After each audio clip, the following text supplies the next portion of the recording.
Hello viewers, well, it's been a few days away, very quiet on the channel recently. Unfortunately, in the last two videos you may have seen the last F1 blog and a couple of rally ones. The microphone died and unfortunately I had to send the camera away, so with no camera for the last week it's been a bit of a struggle trying to get anything onto the channel, but it's fixed now.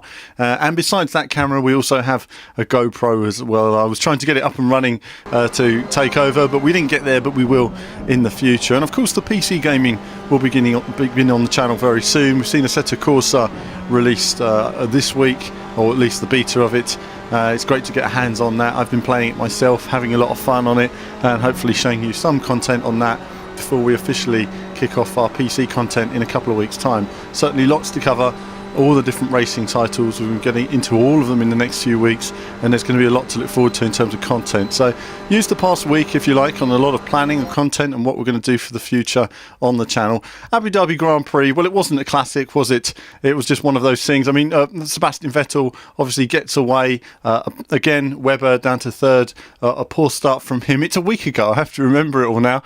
But I've got my notes. Of course, Kimi out turn one. Some people were quite cynical about that. They were saying, you know, did Kimi just not give a damn, basically, and just turn in and, well, I don't care, I don't want to be here anyway. Certainly his attitude seems to be a bit off with the team, and I think certainly it comes across that the team feel he's a bit ungrateful. There's this whole thing about not getting paid. He's not being paid, so therefore why should he drive? But actually it was the same last year. He gets paid at the end of the season. That's the way it seems to work at Lotus, at least for him, on the big money, of course.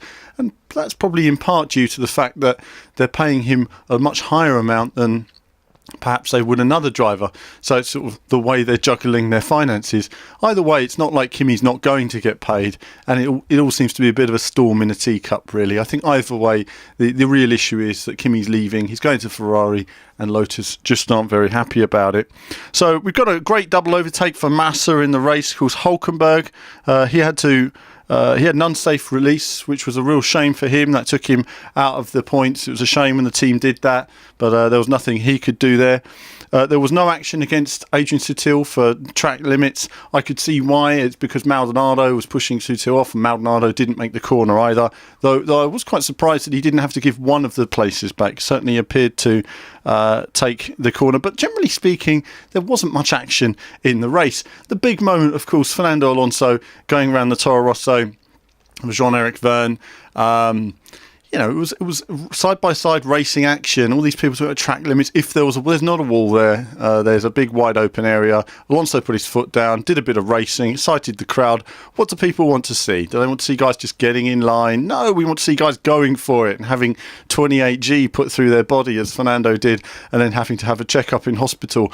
Highlight of the race. Unfortunately, though, he's not got a car that can compete because the Red Bull is just too far ahead. And if you go back to one of my blogs late last year, I actually mentioned, in fact I'll catch up on this on another blog, I actually mentioned that the worry of 2013 was that we'd reach halfway, one team would win the championship, then all the teams would switch their development to next year. And that's what's happened now. Everyone's switched their development.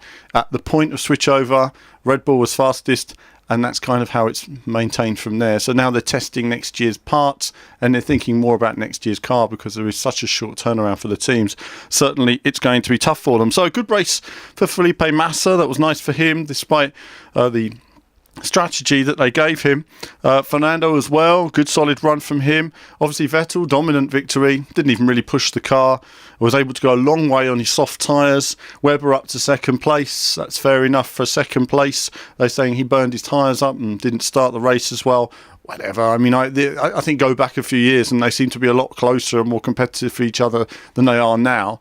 But either way, Rosberg third place. I think Nico will be pleased with that result. Grosjean fourth. I think Grosjean wanted to be on the podium, but it didn't all work out for him as well. But, you know, that's it for the sort of top few guys. Of course, then you had obviously De Resta in there as well, Hamilton, Massa, you know, Grosjean.